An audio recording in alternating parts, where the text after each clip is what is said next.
Letters from God, Letter 11, a special day.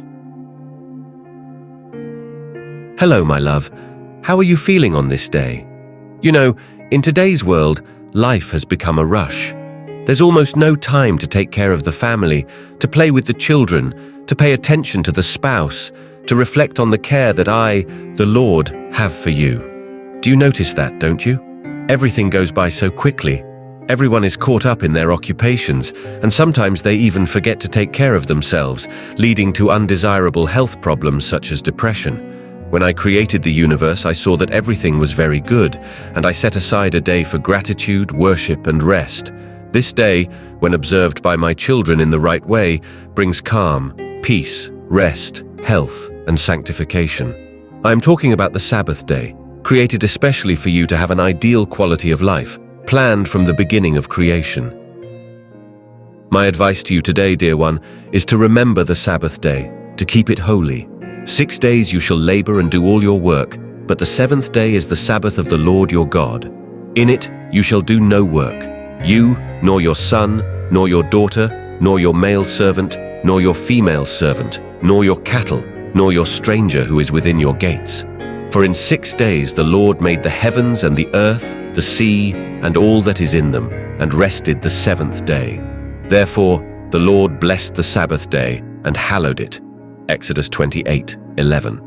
The Sabbath was made for man, and not man for the Sabbath. Mark 2:27. It was I, the Lord, who created the Sabbath. Thus the heavens and the earth, and all the host of them, were finished. And on the seventh day God ended his work which he had done, and he rested on the seventh day from all his work which he had done. Then God blessed the seventh day and sanctified it, because in it he rested from all his work which God had created and made. Genesis 2:1-3. My son Jesus set an example for all things, including observing the fourth commandment. So he came to Nazareth, where he had been brought up. And as his custom was, he went into the synagogue on the Sabbath day and stood up to read. Luke 4:16. He, as the Son of God, being God himself, did not dare to disrespect this order because he knew it was meant to be fulfilled. Mary, the one chosen to be his mother, rested on the Sabbath according to the commandment. Luke 23:56. I chose 12 apostles, sinful men but sanctified by my word, who dedicated their lives to my cause and did not dare to disrespect this sacred day. Acts 17:2. Dear son, this day is so important for salvation that it will be observed in heaven as well. For as the new heavens and the new earth which I will make shall remain before me, says the Lord, so shall your descendants and your name remain. And it shall come to pass that from one new moon to another, and from one Sabbath to another, all flesh shall come to worship before me, says the Lord. Isaiah 66:22-23. My people have always received the correct guidance to keep this day.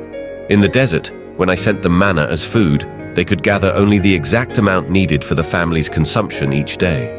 On the sixth day, they gathered twice as much, 2 omers for each person. And Moses, following my guidance, said to them, "This is what the Lord has commanded. Tomorrow is a day of Sabbath rest, a holy Sabbath to the Lord. So bake what you want to bake and boil what you want to boil. Save whatever is left and keep it until morning."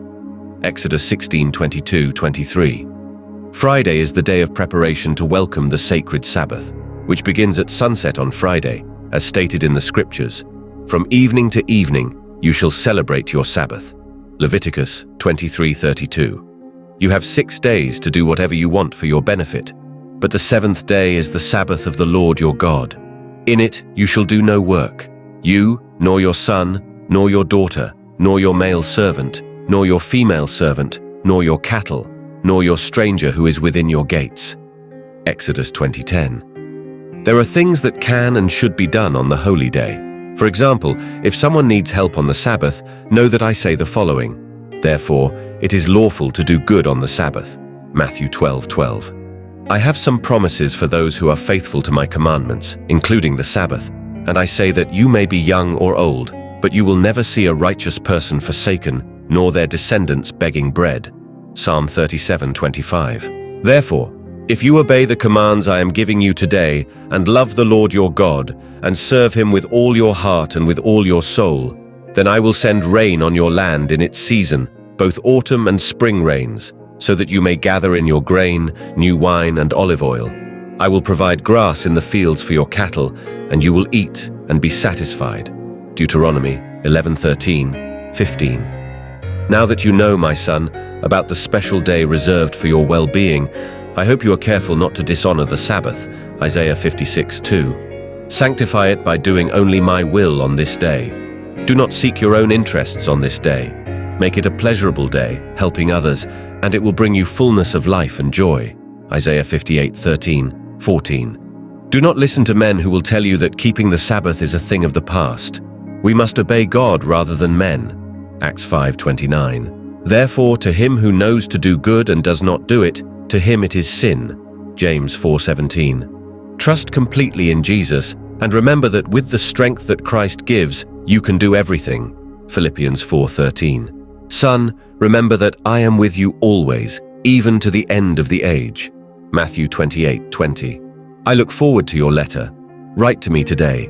What do you think of all this? Affectionately, your eternal God.